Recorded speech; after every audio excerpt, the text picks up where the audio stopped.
C'est comme si la broche avait disparu. Marinette, fais en sorte qu'Adrien ne sache jamais le vilain que j'ai été, mais plutôt qu'il se souvienne des fois où j'ai essayé d'être mon père.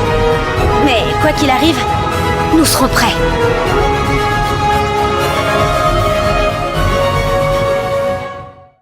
L'épisode Couchorac nous montre un véritable dilemme. Est-ce qu'on doit vraiment réagir face aux récidivistes et comment faire? Est-ce qu'on doit leur parler ou est-ce qu'on doit les punir? Et je trouve ça très intéressant, tellement intéressant que la communauté a été divisée par rapport à cet épisode. En effet, dans cet épisode, on va suivre du coup le point de vue de Zoé. Zoé qui doit faire face à une toute nouvelle menace. En effet, Ray qui semble la connaître, mais surtout par rapport à son passé. Et on découvre du coup que le mystérieux personnage qui était apparu à la fin de Princesse Sirène, c'était elle. C'est elle qui se nomme Fury. Donc du coup, nous sommes partis les Miracleurs pour cette nouvelle review, j'ai nommé Couchorac. Bon, on va clairement suivre le point de vue de Zoé dans tout l'épisode, mais je tiens quand même à noter plusieurs choses. Déjà, Sabrina a fait sa toute nouvelle coupe et on voit que tout le monde la soutient. Ça fait vraiment plaisir de voir Sabrina faire partie du groupe. Tout autant qu'en plus elle était liée un petit peu à Zoé par rapport à cet épisode de Daddy Cop. Donc ça fait du bien. Mais poursuivons concernant Zoé. Zoé donc habite maintenant chez son beau-père du coup. Enfin bon, la situation est assez compliquée mais elle le considère un peu comme son père et la relation est vraiment touchante. On voit qu'ils ont déménagé, qu'ils habitent au-dessus d'un cinéma et du coup que son père...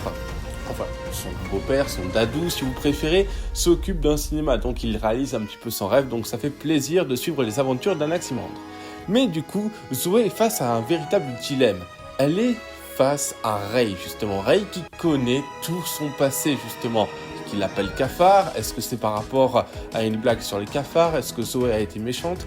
On ne sait pas encore. Tout ce qu'on sait, c'est que Zoé a fait quelque chose de tellement grave qu'elle n'aura jamais le courage d'agir en tant que Zoé, mais pas en tant que Vesperia, ou plutôt Fury. En effet, le véritable secret de Zoé, c'est que face à l'injustice, de nombreuses personnes qui sont méchantes ou qui ignorent les gens, eh bien, elle décide de se venger en utilisant son Miraculous. Alors évidemment, des fois, c'est très drôle, comme la bande de Ray qui se fait arrêter et qui vit des sensations fortes dans un manège, ou des fois, ça peut provoquer des problèmes, notamment une akumatisation. Et je tiens à noter quelque chose de très important, je ne vais pas prendre parti à ce débat. Pour moi, une chose est sûre, c'est un énorme débat par rapport à ça. Surtout que Zoé ne sait pas du tout quoi faire. On sait qu'en plus, elle ne veut pas faire de mal, que Ladybug leur a confié une responsabilité en tant que super-héros, donc c'est extrêmement compliqué. En sachant en plus que Zoé, elle ne veut faire de mal à personne. Zoé essaie juste d'être une fille normale, en cachant évidemment son terrible secret à tous ses amis.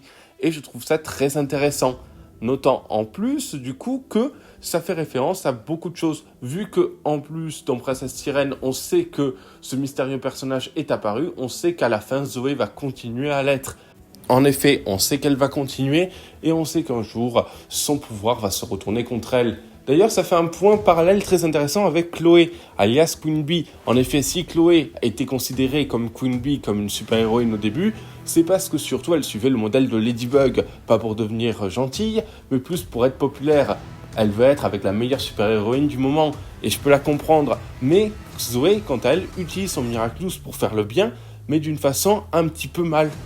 Donc c'est assez compliqué à comprendre. Ce qui est sûr et certain, c'est que c'est un épisode très très intéressant. Bon, évidemment, on va aussi parler de la bande de Ray qui semble être de plus en plus présent. On voit bel et bien que c'est les remplaçants un petit peu de Zoé et de Lila dans cette saison.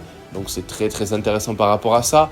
Après, sinon, je n'ai pas de grand chose à dire. Le design de l'akumatisé est plutôt sympathique, même si évidemment son akumatisation est due justement à la faute de Zoé, même si pour l'instant Ladybug ne sait pas qui est Fury. Je pense qu'un jour elle va le découvrir. Est-ce qu'elle laissera son Miraculous à Zoé? Je ne sais pas. Personnellement, tout ce que je sais, c'est que l'épisode reste quand même très intéressant, malgré ce qu'il veut raconter. En tout cas, personnellement, je l'ai trouvé intéressant. Ça, c'est mon point de vue, et je vous invite à me donner le vôtre en commentaire. Du coup, les Miracleurs, c'est la fin de cette vidéo. N'hésitez pas à vous abonner, liker, commenter, partager. Et on se retrouve bientôt pour une prochaine vidéo. Restez connectés. Nouro, transforme-moi. Alors comme ça, tu te crois vraiment plus maligne que moi, Ladybug? On verra qui de nous deux trouvera l'autre la première.